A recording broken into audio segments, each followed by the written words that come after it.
यासीन भटकल की गिरफ्तारी आपको बता दें नेपाल से की गई है। एनआईए की टीम ने यासीन भटकल को गिरफ्तार किया और उसके साथ एक और शख्स को भी गिरफ्तार किया गया। यासीन के साथ गिरफ्तार शख्स का नाम अब्दुल्ला अख्तर बताया जा रहा है। पुलिस को शक है कि दिल्ली, हैदराबाद और बेंगलोर के धमाकों में अख्तर का हाथ था।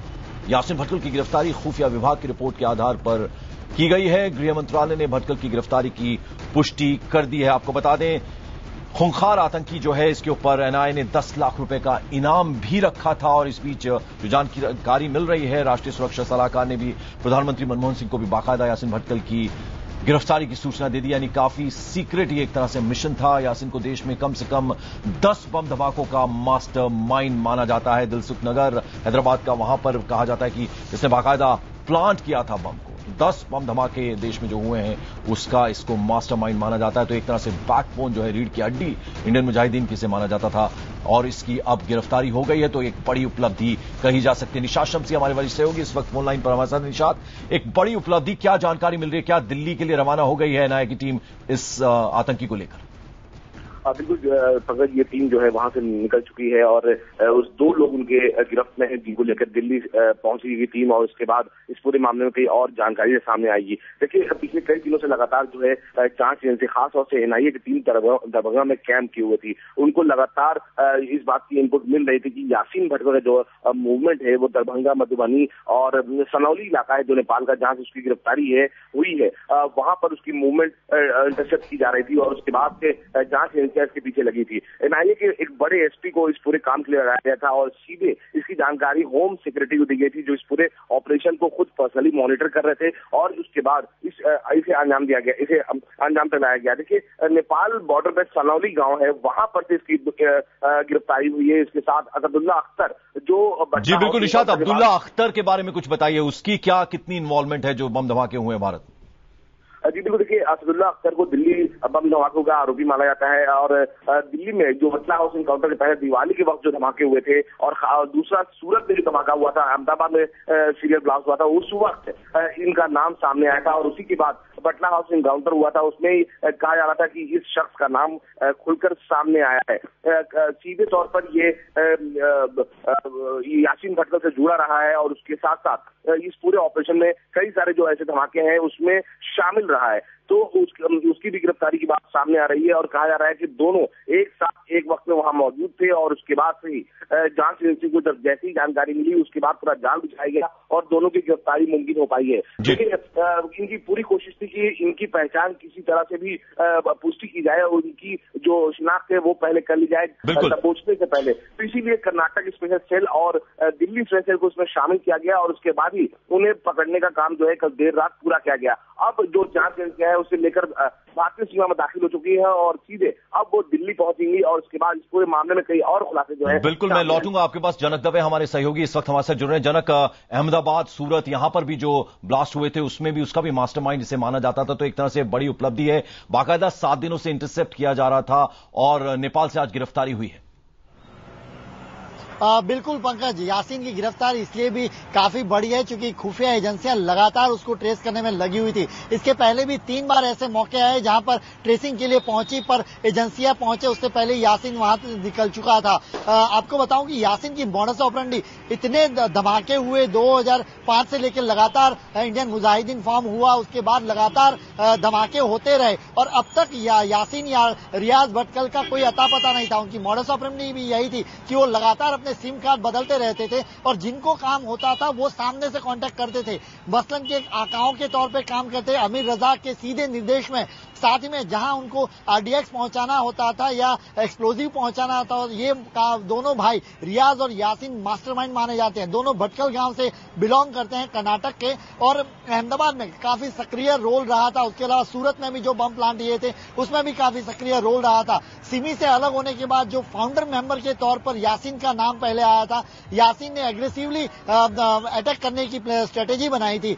और यासीन ही वो शख्स है जो तमाम देश में जो धमाके हुए उसमें उन्होंने सक्रिय भूमिका अदा की थी पंकज। और अहमदाबाद में धमाके, उसके बाद अहमदाबाद क्राइम ब्रांच ने इंडियन मुजाहिदीन की पूरी जो लोग थे उन तमाम लोगों को पकड़ा था, लेकिन ये 2 वांटेड थे जिनको आप एक बड़े कैच के तौर पे यासीन की गिरफ्तारी को देख सकते हैं। बिल्कुल, और निशात अगर देखा जाए तो इससे पहले लश्कर का जो आतंकी है टुंडा, उसकी भी गिरफ्तारी भारत नेपाल बॉर्डर से हुई थी। अगर जनक मैं ये आपसे सवाल पूछूं, जिस तरह से लश्कर का जो आतंकी है टुंडा, उसकी भी गिरफ्तारी भारत नेपाल बॉर्डर से हुई थी, तो नेपाल जो है काफी सेफ हाइड आउट जो है वो इन आतंकियों के लिए माना जाता था, तो बाकायदा इसको ट्रैक किया गया, इसके इंटरसेप्ट किया गया और इसकी उस तरीके से फिर गिरफ्तारी हुई।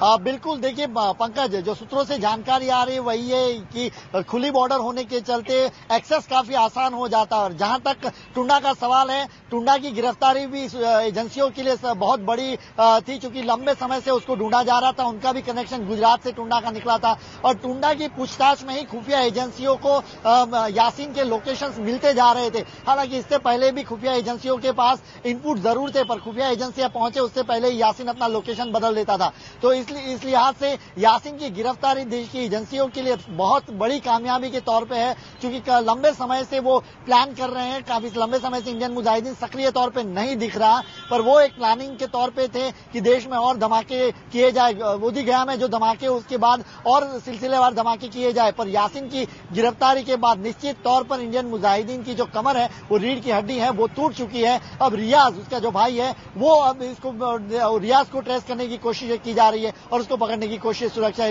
बिल्कुल। और जनक, जिस तरह से जब टुंडा की गिरफ्तारी हुई तो जो आतंकी मॉड्यूल है, खासतौर पर अगर हम बात करें रियाज भटकल की, उसके बारे में भी काफी इंफॉर्मेशन जो है टुंडा से मिली थी। तो अब ऐसे में जब यहां इसकी गिरफ्तारी हुई है तो अब इससे भी काफी लीड्स मिलेंगे, काफी जानकारियां अब पूछताछ के दौरान इससे भी मिल पाएंगी।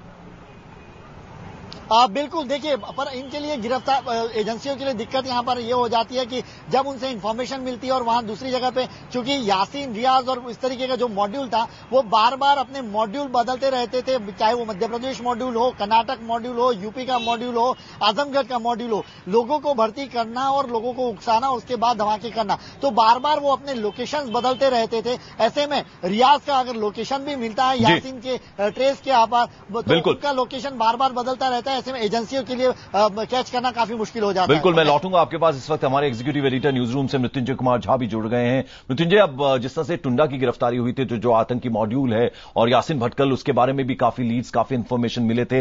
अब बाकायदा काफी सीक्रेट ये प्लानिंग मिशन पूरा रहा होगा, क्योंकि अभी प्रधानमंत्री को भी इसके बारे में सूचित कर दिया गया है, इसकी गिरफ्तारी के बारे में। देखिए, पिछले 1 साल से ये बार बार जो खुफिया तंत्र हैं, जो एजेंसीज हैं, उन लोगों को ये सूचना मिल रही थी, और पुख्ता सूचना मैं कहूंगा कि नेपाल जो है एक तरह से वो पनाहगार बन चुका है, खास करके जितने सारे आतंकवादी हैं, मोस्ट वांटेड आतंकवादी हैं भारत के लिए।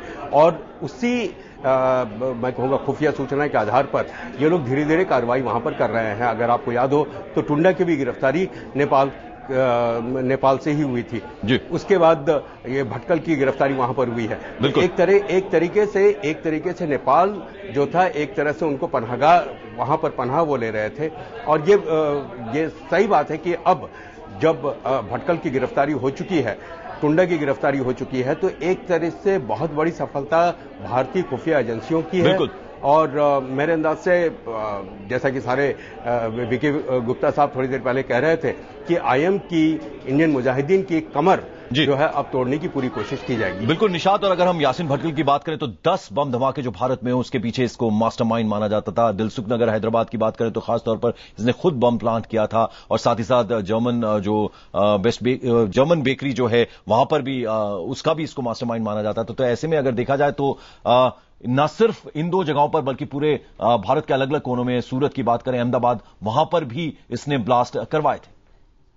बिल्कुल, देखिए, ये शख्स वही है जिसने न सिर्फ अहमदाबाद, सूरत, दिल्ली बम धमाकों को अंजाम दिया, बल्कि हाल में जो हैदराबाद ब्लास्ट हुआ है उसमें खुद प्लांटर के तौर पर ये सामने आया था। इसने खुद दिलखुश नगर में जाकर जो बॉम्ब प्लांट करने का काम था, असदुल्ला अख्तर जो उसका साथी, जो उसके साथ गिरफ्तार हुआ है, उसके साथ उसने वहां पर प्लांटिंग का काम किया है। उसके अलावा जर्मन बेकरी धमाका आपको याद होगा शायद, उसमें जो सीसीटीवी तस्वीरें कैद हुई थी, उसमें जो चेहरा सामने आया था वो यासीन भटकल का था। उसमें भी खुद इसने जाकर वहां वहां पर बॉम्ब प्लांट करने का काम किया था। इतना ही नहीं, जो दादर जावेरी बाजार और ओपेरा हाउस के पास जो ब्लास्ट हुआ था, वहां पर भी जो दादर में बॉम्ब प्लांट किए गए थे, वहां पर भी खुद यासीन भटकल ने जाकर प्लांटिंग का काम किया था। तो सीधे तौर पर ये कोई पीछे सिर्फ ऑपरेशन चलाने वाला शख्स नहीं है, बल्कि इसे लीड करता है। ये कहें कि इंडियन मुजाहिदीन का सबसे बड़ा कमांडर जो है, जो इस पूरे देश में जो भी आतंकी हमले होते हैं इंडियन मुजाहिदीन ऑर्गेनाइज करती है, उसमें सीधे तौर पर ये खुद शामिल रहता है। और देखिए, भाईकला में जब 13 साल धमाके हुए थे, उसके बाद भाईकला में जांच एजेंसी को टिप मिली थी कि वो वहां पर मौजूद है, लेकिन इससे पहले कि वो वहां पहुंच पाती, अपने साथियों के साथ वो बड़े आराम से वहां से निकल गया और उसके बाद अभी तक उनके जांच एजेंसी के हाथ में नहीं आया था। लेकिन जो पिछले 13 दिन के अंदर जो बड़े डेवलपमेंट हुए, उसमें ये हुए कि ये लगातार सनौली जो नेपाल के बॉर्डर है, वहां पर अपना मूवमेंट करता रहा। गोरखपुर ये शख्स बार बार आया जाया करता था। उसके अलावा मधुबनी जो नेपाल सीमा पर जो गांव है, बिहार और नेपाल सीमा पर, वहां पर ये कई लोगों से मिला करता था। उसी के आधार पर जो जांच एजेंसियां अपनी जो इंटरसेक्शन कर रही थी, उन्हें एक बड़ी कामयाबी मिली। खास तौर पर जो एनआईए की जो एसपी हैं, जो पिछले 7 महीने से लगातार दरभंगा में अपना पूरा ऑपरेशन चला रहे थे और तकरीबन पिछले 29 दिन से वो वहां पर कैंप करके बैठे थे। उनको एक कॉन्क्रीट लीड थी यासीन भटकल के मूवमेंट की, और उसी के आधार पर ये पूरी गिरफ्तारी की गई है। इसमें उनके हाथ एक बड़ी कामयाबी तब और लगी जब उनके यासीन भटकल के साथ साथ असदुल्ला अख्तर, जो हैदराबाद ब्लास्ट में दिलकुश नगर में प्लांटर का काम कर रहा था यासीन भटकल के साथ, वो भी उनकी गिरफ्त में आया है।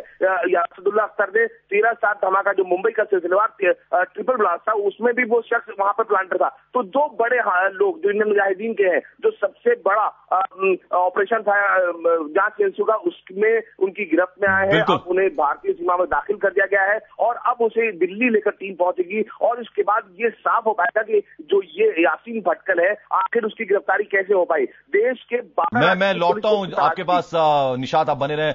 अगर देखा जाए जनक, तो यहां पर असदुल्ला अख्तर की भी वहां पर गिरफ्तारी हुई है, तो 2 बड़े आतंकी जो हैं उनकी गिरफ्तारी उस तरीके से देखा जाए तो काफी बड़ी कामयाबी इसे कहा जाएगा एनआईए के लिए।